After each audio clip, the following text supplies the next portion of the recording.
Were you surprised it took just a couple months to start clearing the port?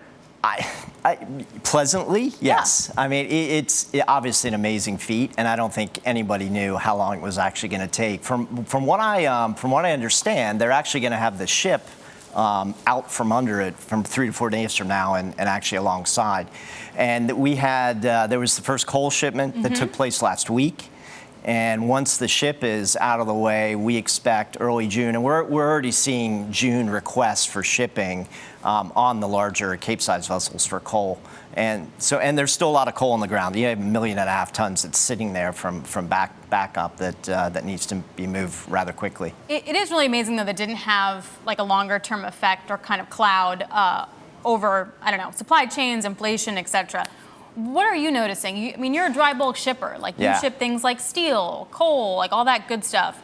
What are you seeing in terms of, say, growth and inflation? Well, I mean, certainly there have been, well-publicized issues with the Panama Canal, and then the low water levels, and then after that, obviously the issues in the Red Sea, which still persist today, and that is definitely inflationary, particularly with dry bulk commodities, because for the most part, most ships are now going around South Africa and avoiding the Suez Canal and the southern Red Sea in particular. So, I mean, if you're going all the way around the Cape of Good Hope or whatever, I mean, how much extra does that add to 12 to 15 days. 12 to 15 days. And if you're actually avoiding the Panama Canal on top of that, you're talking about another 12 days. Though the Panama Canal is starting to ease up, the water levels are starting to get a little better, so there are a few more ships that are transiting. So the price adjustments that we've seen to account for that here, do those prices stay, or when we start to see a normalization in shipping routes, both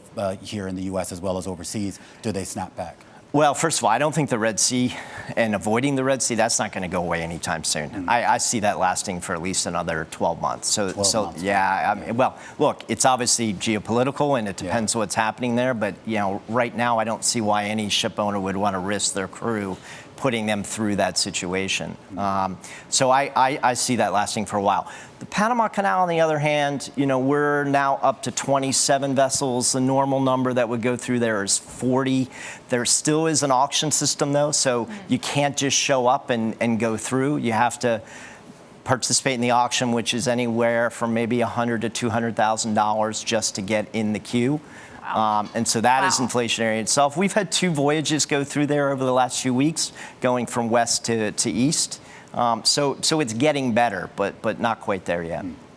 Just randomly here, copper prices have surged recently on the short squeeze, and the ARB was really like go long Shanghai and short the U.S., and that ARB has really unwound. And now I've been reading a lot about a flurry of traders in China trying to get material into the U.S. to take advantage of those high prices. Are you seeing that? And are the ships available? Like, is that doing anything for you? Yeah, we're seeing a little bit coming off of the west coast of South America, and then again going up into the U.S. We've done a few of those shipments. And is it really expensive to do that? Like, are prices high? Is the demand really there? Well, again, you have to go through the canal, right? So you've got that extra cost no matter what in order to do that. But when you're looking at the price of the commodity, it probably makes sense. I am curious about the demand side of this, and I was taking a look at container shipping rates, a little bit different than what you guys do, but I was seeing those prices were up significantly in the most recent week, another 10%. Now, some of that's good because it seems to suggest that economic activity is picking back up, at least for the goods that consumers buy. Are we seeing, or do you anticipate a pickup in economic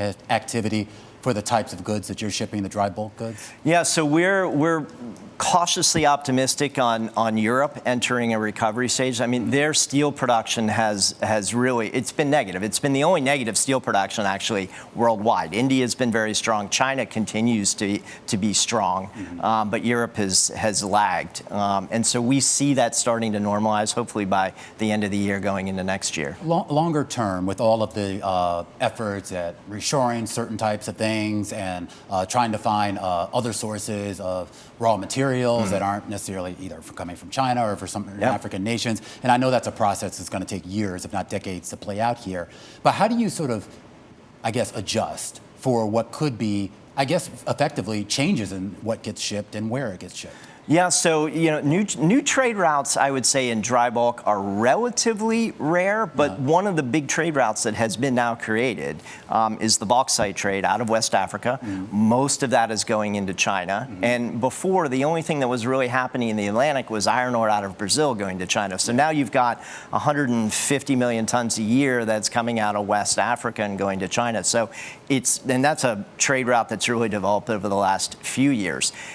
Baltimore, though, shipping coal out of off the East Coast of the U.S., it's not a new trade, but it has grown. India has really started importing a lot, particularly the metallurgical coal for their steel industry, but also thermal coal. Some of that's coming out of Baltimore. Some of that is definitely coming out the East Coast. So we've seen growth, not necessarily a new trade route, but those are the types of things that we contend with and try to set ourselves up for. Before we let you go, if you were to rate China's growth right now, what would you rate it as? In terms of GDP growth, or like from what you see, like is it an A, is it a B, is it a C? Like what do you think?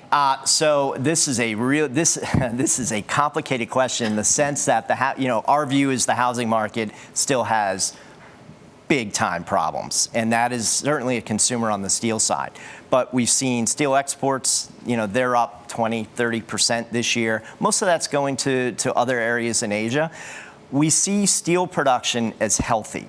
We don't see big growth rates coming in steel production, but we see it relatively flat to maybe up 1% to 2% over last year. That goes into the iron ore trade. The iron ore trade's been doing very well the first part of the year. Typically, it does even better in the second half of the year on the back of China. And I mentioned that bauxite trade. And India is going like gangbusters on imports right now for dry bulk.